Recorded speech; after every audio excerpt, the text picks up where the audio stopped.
Understanding crown thinning in English.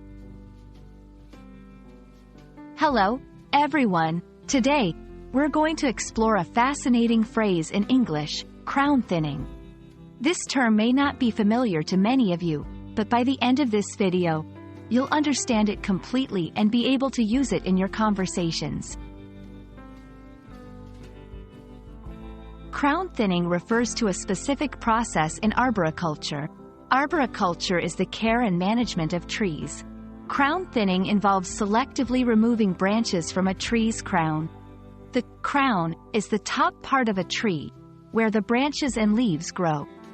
Thinning the crown can help to improve the tree's structure and health, allowing more light and air to pass through the tree. Crown thinning is crucial for several reasons. Firstly, it helps in reducing the weight of heavy branches, which can prevent them from breaking. Secondly, it allows better air circulation and light penetration within the canopy, which is beneficial for the tree's health.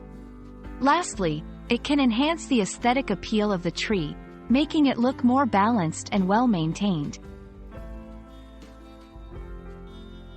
When you hear someone talking about crown thinning, they are likely discussing tree maintenance.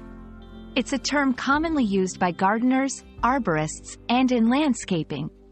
For instance, you might hear, "The oak tree in our backyard is getting a crown thinning to help it grow better." Let's look at some examples of how crown thinning can be used in sentences. 1. After the crown thinning, the apple tree produced more fruit. 2. The city council decided to do crown thinning in the public park for safety reasons. And there you have it. Now you know what crown thinning is and how to use this phrase in English. Remember, it's all about taking care of trees in a way that promotes their health and appearance. I hope this video has been informative and interesting for you. Keep practicing your English, and see you in the next video.